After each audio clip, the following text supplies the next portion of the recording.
आज का video lecture व्यतिकरण से संबंधित न्यूमेरिकल प्रॉब्लम्स को हल करने का तीसरा और अंतिम पार्ट है। आज न्यूमेरिकल्स को सॉल्व करते समय हम उन्हीं फार्मूलों का उपयोग करेंगे जिनका कि हमने पार्ट 1 और पार्ट 2 में किया था। तो चलिए हम आज के न्यूमेरिकल्स को सॉल्व करना प्रारंभ करते हैं। तो पहला न्यूमेरिकल है समान आयाम स्मॉल a की दो तरंगें जिनकी आवृत्तियां समान हैं माध्यम के किसी बिंदु पर एक साथ पहुंचती हैं। यदि इस बिंदु पर परिणामी आयाम √2a हो तो इन तरंगों के मध्य कालांतर क्या होगा। तो यहाँ पर देखिए दोनों तरंगों के आयाम समान हैं, तो आपको क्या गिवन है, a1 = a2 = a। a1 पहली तरंग का आयाम, a2 दूसरी तरंग का आयाम और दोनों के मान समान है। और इन तरंगों के मिलने से जो परिणामी आयाम है कैपिटल A, उसकी वैल्यू हमें दी है √2a। तो हमसे पूछा है कि तरंगों के मध्य कालांतर क्या होगा। तो आप ध्यान दीजिए, व्यतिकरण की घटना में जो परिणामी आयाम होता है वो √a1² + a2² + 2a1 a2 cos phi। यहाँ फाई क्या था, कालांतर था। तो इन वैल्यूज को इस फॉर्मूले में रख करके हम कालांतर फाई का मान निकाल सकते हैं। तो ये हुआ √2a,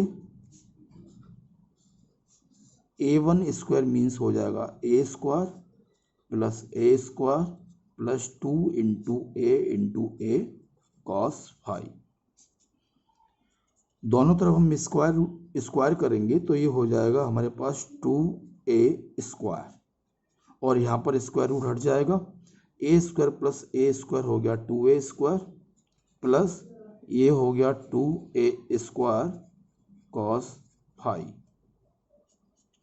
तो 2a², यहाँ से हम 2a² कॉमन ले सकते हैं तो बचेगा 1 + cos phi।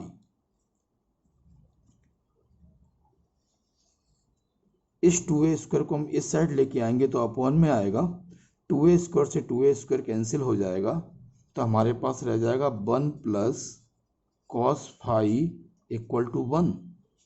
तो दिस गिव्स cos phi = 0।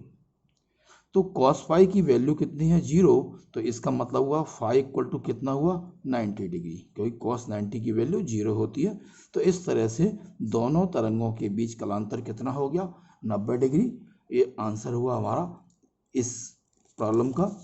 अब देखें क्वेश्चन नंबर 2 क्या है। ये यंग के व्यतिकरण प्रयोग में पर्दे के उस बिंदु पर तरंगों के मध्य कालांतर तथा पथांतर ज्ञात कीजिए जहां केंद्रीय फ्रिंज से तीसरी दीप्त फ्रिंज प्राप्त होती है और प्रकाश की तरंगदैर्घ्य लैम्ब्डा = दिया है 6000 एंगस्ट्रॉम।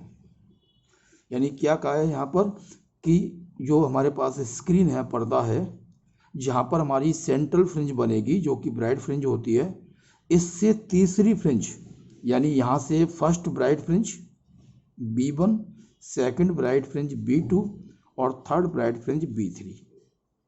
ये तो इस जगह पर जो तरंगें पहुंचेंगी सोर्स से, जैसे मान लीजिए हमारे पास जो सोर्सेस हैं वो ये हैं S1 और S2।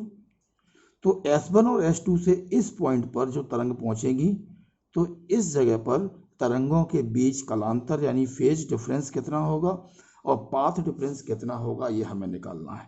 तो ये फर्स्ट ब्राइट, सेकंड ब्राइट और थर्ड ब्राइट है। इनके बीच में डार्क मिलेंगी, first dark, second dark, third dark and so on. तो यहाँ पर देखें कि हमने संपोषी व्यतिकरण की शर्त में देखा था कि NV दीप्त fringe, bright fringe, nth number की फ्रिंज के लिए जो फेज डिफरेंस होता है कालांतर, क्या फार्मूला होता है, phi = 2n π। ये फार्मूला हमने देखा था। अगर हम यहाँ पर सेंट्रल फ्रिंज की बात करेंगे तो n = 0 लिखेंगे, फर्स्ट फ्रिंज के लिए निकालेंगे तो n equal to 1, second fringe के लिए n equal to 2, third fringe के लिए n इक्वल टू 3, इस तरह से हम निकाल पाएंगे। तो हम किसकी बात कर रहे हैं, तीसरी फ्रिंज के लिए निकाल रहे हैं, तो इसलिए थर्ड यानी तीसरी दीप्त फ्रिंज वाले बिंदु पर जो कलांतर होगा वो कितना हो जाएगा, 5 equal to 2 into 3 pi, n equal to कितना रख देंगे 3, तो ये हमारे पास हो जाएगा 5 इक्वल टू 6 पाई। तो कलांतर तो हमें ये प्राप्त हो गया। और अब हमें निकालना है क्या, पाथ डिफरेंस। तो अब पथांतर चाहिए, तो कलांतर और पथांतर के बीच हमें रिलेशन पता है, और वो क्या रिलेशन होती थी कलांतर और पथांतर के बीच, पथांतर delta x equal to lambda upon 2 pi into 5।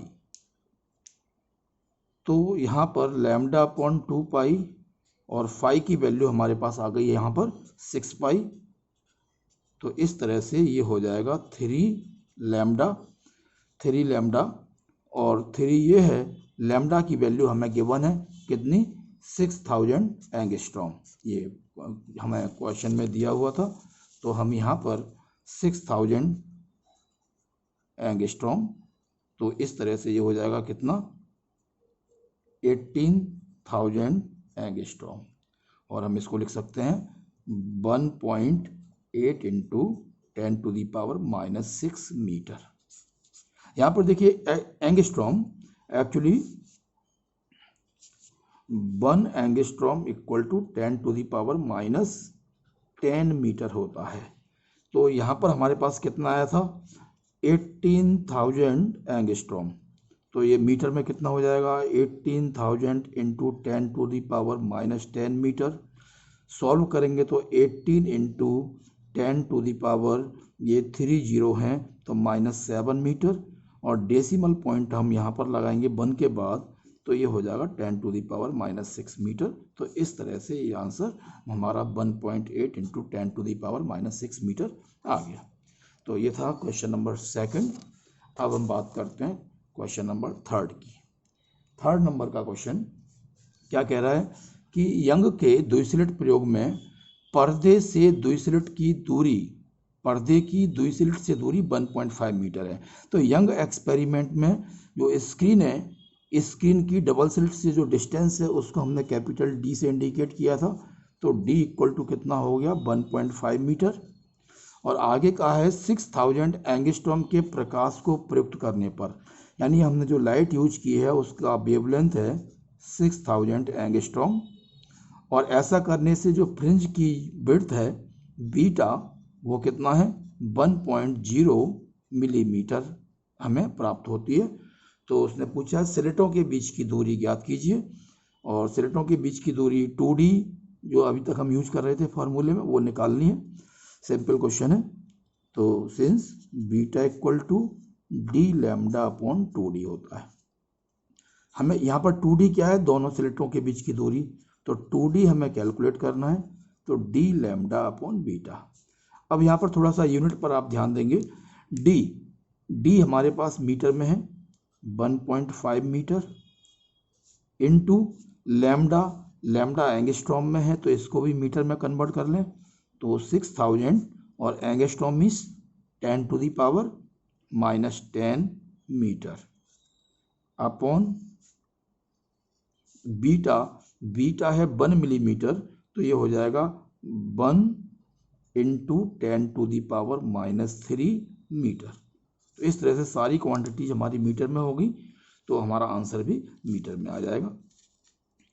इसको हम सॉल्व करेंगे तो कितना आ जाएगा, तो पहले तो हम इनको सॉल्व कर लेते हैं। 1.5 इंटू 6, 3 जीरो हमारे पास ये हैं, और 10 टू दी पावर -3 ऊपर आएगा तो प्लस का हो जाएगा, तो 6 जीरो, तो ये रह जाएगा हमारे पास कितना, 10 टू दी पावर -4 मीटर।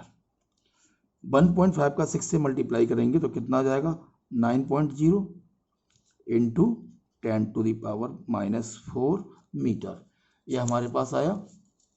हम इसको 10⁻³ को मिली कहते हैं, तो हम यहाँ से 9 इंटू 10⁻⁻1 इंटू 10⁻³ लिख लें। ऐसा करने का फ़ायदा क्या होगा, 10⁻⁻1 मीन्स 1/10, तो ये हो जाएगा 0.9, और 10⁻³ को हम बोलते हैं मिली, तो मिलीमीटर। तो मिलीमीटर में आंसर हमारा ये हो गया और मीटर में आंसर ये हो गया। तो हमारी प्रॉब्लम नंबर 3 भी सॉल्व हो गई। नेक्स्ट प्रॉब्लम नंबर 4 नंबर की जो प्रॉब्लम है, क्या है प्रश्न हमारा, यंग के प्रयोग में 6000 एंगस्ट्रॉम तरंगदैर्ध्य का प्रकाश प्रयुक्त करने पर जो लाइट हमने यूज किए है उसकी वेवलेंथ है 6000 एंगस्ट्रॉम। फ्रिंजों की चौड़ाई 2.0 मिलीमीटर प्राप्त होती है, तो बीटा हो गया 2.0 mm। यदि प्रकाश की तरंगदैर्ध्य 4800 एंगस्ट्रॉम कर दी जाए, मतलब पहले कितनी यूज हो रही थी 6000 एंगस्ट्रॉम, तो हमने चलिए इसको λ1 मान लेते हैं, और अब हम यूज कर रहे हैं कितनी 4800 एंगस्ट्रॉम। तो पूछ रहा है यहाँ पर कि फ्रिंज चौड़ाई क्या होगी, यानी इसको β1 कह दें, इसको β2 कह दें। मतलब जब हम 6000 एंगस्ट्रॉम की लाइट यूज कर रहे थे तब फ्रिंज चौड़ाई थी 2.0 मिलीमीटर, और अब प्रश्न यह है कि अगर हम 4800 एंगस्ट्रॉम की वेवलेंथ वाला लाइट यूज करेंगे तो फ्रिंज चौड़ाई कितनी होगी। तो यहाँ पर देखें, सिंस बीटा इक्वल टू क्या होता है d(λ/2d), तो हम यहाँ पर सिर्फ क्या चेंज कर रहे हैं, लैम्डा को चेंज कर रहे हैं, ना ही हम d को चेंज कर रहे हैं, ना ही 2d को चेंज कर रहे हैं। तो इसका मतलब क्या हो गया, beta is directly proportional lambda, क्योंकि d नियत है 2d नियत है। जो हमें प्रश्न दिया है उस प्रश्न के अनुसार हम केवल तरंगदैर्ध्य का ही परिवर्तन कर रहे हैं, बाकी चीज़ों को नहीं बदल रहे। तो बीटा और लैम्डा दोनों कैसे हैं, डायरेक्टली प्रोपोर्शनल हो गए। तो हम लिख सकते हैं कि β2/β1 इक्वल टू λ2/λ1, क्योंकि दोनों कैसे हैं, डायरेक्टली प्रोपोर्शनल हैं। तो अगर β2 ऊपर लिखा है लेफ्ट साइड में, तो राइट साइड में भी λ2 ऊपर आएगा। अगर हम यहाँ ऊपर β1 लिखते तो यहाँ पर λ1 लिखते, तो डायरेक्टली प्रोपोर्शनल है। तो यहाँ से इस तरह से यूज करने से प्रॉब्लम सिंपल हो जाती है। तो β2 हमें कैलकुलेट करना है, तो β2 इक्वल टू λ2/λ1 इंटू β1। अब हम इसमें वैल्यूज रख देंगे तो हमारे पास आंसर आ जाएगा। तो β2 λ2 कितना है 4800 एंगस्ट्रॉम, और λ1 हमारे पास है 6000 एंगस्ट्रॉम एंड β1 2 मिलीमीटर। तो इस तरह से आंसर हमारे पास मिलीमीटर में आएगा। इनकी यूनिट को चेंज करने की ज़रूरत नहीं है, क्योंकि ये भी एंगस्ट्रॉम में है, ये भी एंगस्ट्रॉम में है, तो एंगस्ट्रॉम कैंसिल हो जाएगा और ये टर्म मिलीमीटर में है, पूरा आंसर हमारा मिलीमीटर में आ जाएगा। तो ये 2 जीरो हमारे ये कैंसिल हो जाएंगे, 6 से कैंसिल करेंगे 10 8, और ये हो जाएगा 8 2 16/10 मीन्स 1.6 मिलीमीटर। तो इस तरह से ये आंसर हमारा आ गया क्वेश्चन नंबर 4 का। तो नेक्स्ट क्वेश्चन पे चलते हैं। क्वेश्चन नंबर 5 क्या लिखा हुआ है, यंग के प्रयोग में फ्रिंज चौड़ाई 0.1 मिलीमीटर है। यदि पर्दे से स्लिट की दूरी 2 गुनी और स्लिटों के बीच की दूरी आधी कर दी जाए और प्रकाश की तरंगदैर्ध्य 6400 एंगस्ट्रॉम से बदलकर 4000 एंगस्ट्रॉम कर दी जाए तो फ्रिंज चौड़ाई क्या होगी। तो यहाँ पर हम तीनों चीज़ें बदल रहे हैं, पर्दे से स्लिट की दूरी यानी कैपिटल D भी चेंज कर रहे हैं, स्लिटों के बीच की दूरी भी चेंज कर रहे हैं 2D को, और वेवलेंथ भी चेंज कर रहे हैं। तो यहाँ पर हमने मान लिया कि जो शुरू में है पर्दे की स्लिट से दूरी 2 गुनी कर दी, तो शुरू में D1 की वैल्यू हमने D मान ली, तो D2 की वैल्यू कितनी हो जाएगी, 2 गुनी करने का मतलब 2D। स्लिटों के बीच की दूरी आधी कर दी, तो 2D का जो शुरू में मान था वो हमने मान लिया चलिए स्मॉल d, तो 2D की जो बाद में वैल्यू है उसको कर दिया आधा, यानी d/2। ये 1 का मतलब फर्स्ट केस, 2 का मतलब सेकंड केस। और फर्स्ट केस में वेवलेंथ कितनी थी? 6400 एंगस्ट्रॉम, और सेकंड केस में वेवलेंथ को 4000 एंगस्ट्रॉम कर दिया।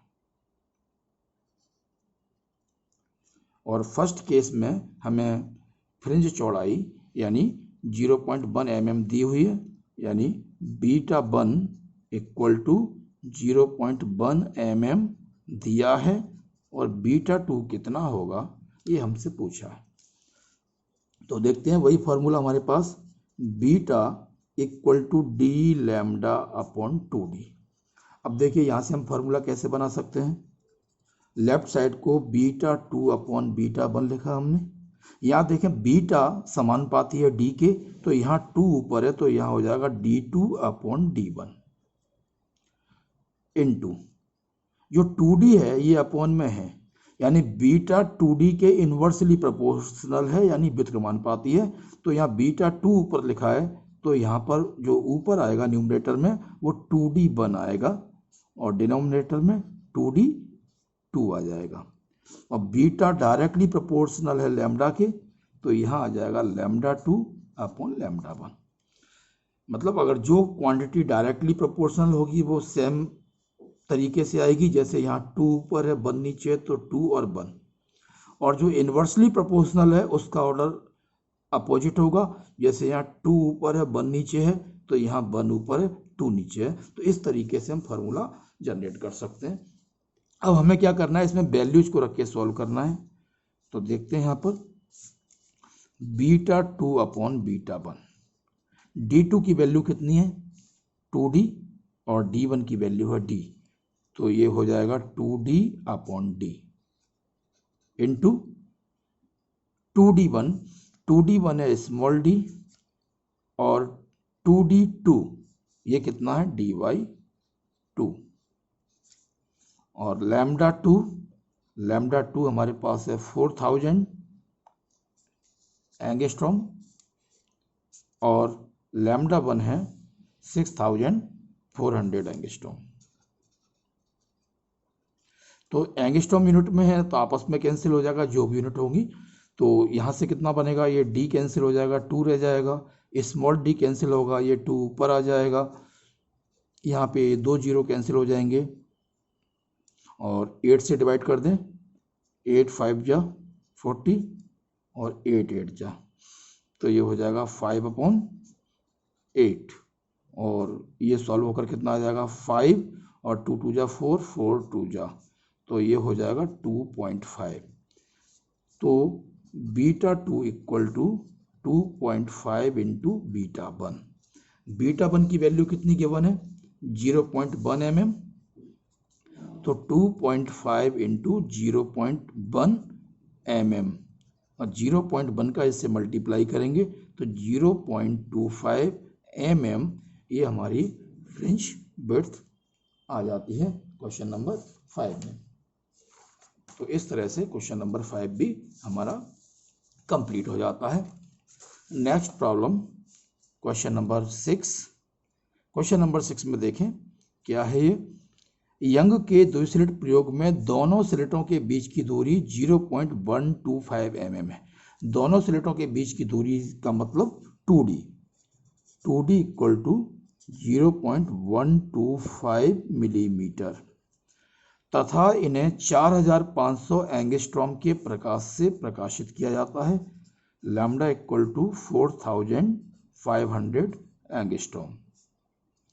यदि दोनों स्लिटों से पर्दे की दूरी 1 मीटर हो, यानी कैपिटल D इक्वल टू है 1 मीटर, तो पूछा है केंद्रीय फ्रिंज जो कि दीप्त है के दोनों ओर प्राप्त होने वाली द्वितीय दीप्त फ्रिंजों के बीच की दूरी निकालिए। तो क्या पूछ रहा है पहले हम उसको समझते हैं। इंटरफेरेंस में जो सेंट्रल फ्रिंज हमारे पास ये है जो कि ब्राइट होती है, इसके बाद फर्स्ट ब्राइट बनेगी B1, सेकंड ब्राइट बनेगी तो ऊपर की तरफ। यही पैटर्न नीचे भी मिलता है, फर्स्ट ब्राइट इसको हमने लिखा B1 प्राइम और सेकंड जो है ब्राइट B2 प्राइम, ये पैटर्न। तो तो हमें कैलकुलेट क्या करना है, ये डिस्टेंस निकालनी है।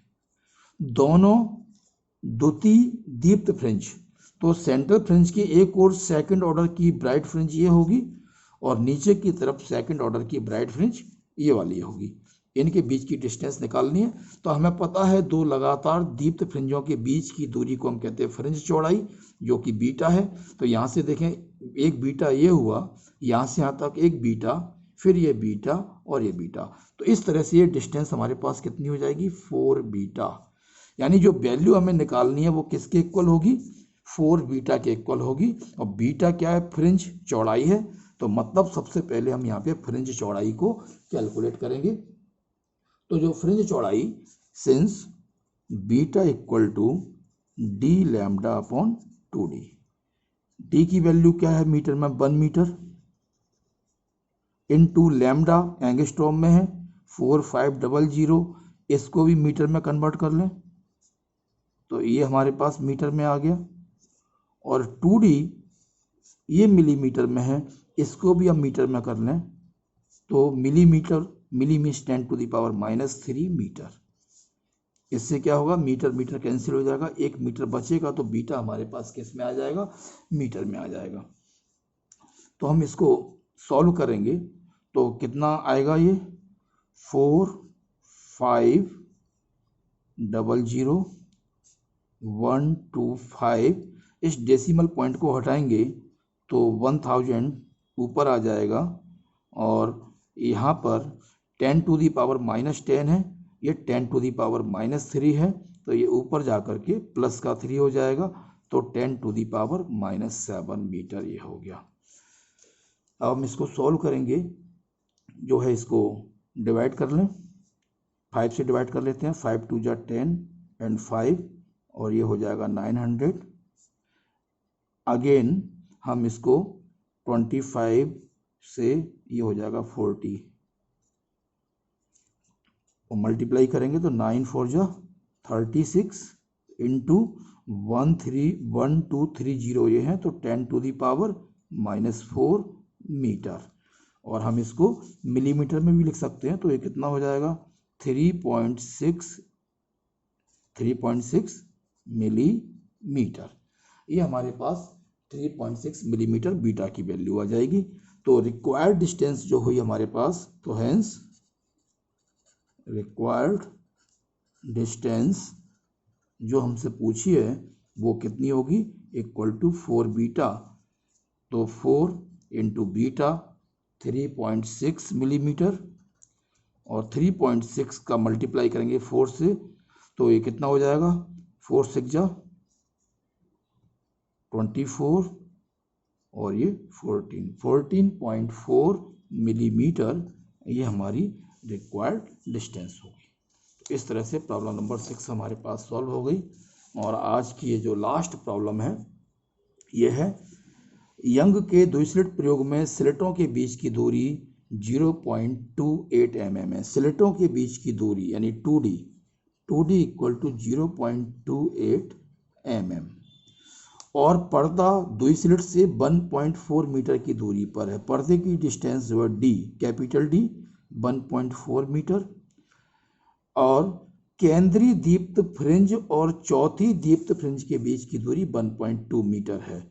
क्या मतलब हुआ, केंद्रीय दीप्त फ्रिंज देखें, सेंट्रल फ्रिंज हमारे पास ये हो गई O, यहाँ से चौथी दीप्त फ्रिंज यानी first bright B1, second bright B2, third bright B3 और फोर्थ ब्राइट B4।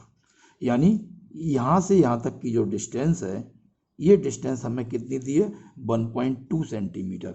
अब आप देखिए, अगर फ्रिंज विड्थ बीटा है तो यहाँ से यहाँ तक बीटा बीटा बीटा बीटा, यानी ये हमारे पास हो गया 4 बीटा। दो लगातार दीप्त फ्रिंजों के बीच की दूरी कितनी होती है, बीटा, जिसको हम फ्रिंज चौड़ाई कहते हैं। तो फ्रिंज चौड़ाई दो लगातार दीप्त फ्रिंजों के बीच की दूरी होती है, और ये दो लगातार अदीप्त यानी डार्क फ्रिंजों के बीच की भी दूरी होती है। तो ये कौन सी है, ब्राइट फ्रिंज है लगातार वाली, तो ये कितना हो गया, 4 बीटा। तो इस तरह से जो 1.2 सेंटीमीटर है वो हमारे पास किसकी वैल्यू है, 4 बीटा इक्वल टू 1.2 सेंटीमीटर।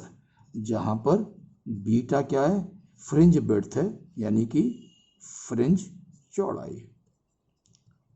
तो इस तरह से हम फ्रिंज चौड़ाई बीटा की वैल्यू निकाल सकते हैं। 1.2 डिवाइडेड बाई 4 सेंटीमीटर, तो ये हो जाएगा 0.3 सेंटीमीटर।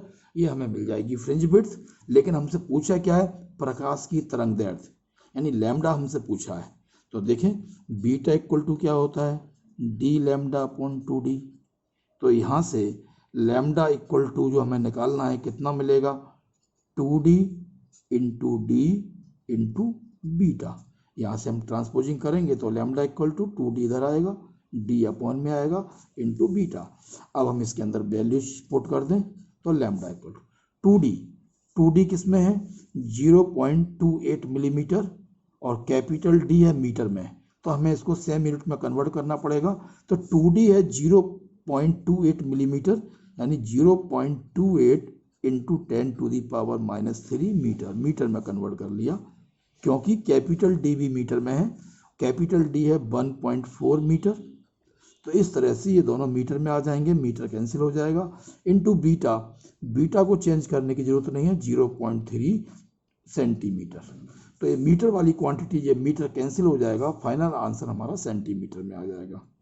अब हम इसको सॉल्व करेंगे तो कितना आ जाएगा, 28 upon 14 into 10 to the power -3 into 0.3। अब यहाँ से देखें कि इस डेसिमल पॉइंट को हटाएंगे तो 2 डिजिट हैं, तो अपॉन में कितना आएगा 100, और इस डेसिमल पॉइंट को हटाएंगे 1 डिजिट इसके बाद है, तो यह हो जाएगा 10। ठीक है, तो 0 से ये 0 कैंसिल हो जाएगा, 14 2 जा 28, तो ये हो जाएगा 2 into 0.3 means 0.6 into 10 to the power -4 centimetre. ये सेंटीमीटर में हम इसको मीटर में कन्वर्ट करेंगे तो 0.6 मीटर में कन्वर्ट करने के लिए 100 का डिवाइड लगाएंगे तो 10 टू दी पावर -6 मीटर। हम इसको यूँ भी लिख सकते हैं 6 into 10 to the power -7 metre. तो ये आंसर हमारा सेंटीमीटर में हो गया, ये मीटर में हो गया। अगर हमें इसको एंगस्ट्रॉम में लिखना हो तो क्या हो जाएगा, lambda equal to 6 into 10 to the power -7।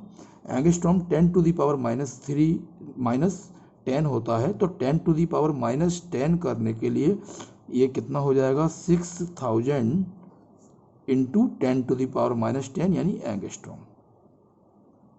तो ये हमारे पास मीटर में था और ये आंसर हमारा एंगस्ट्रॉम में आ गया, 6000 एंगस्ट्रॉम। तो वेवलेंथ की वैल्यू ये निकल करके आ जाती है।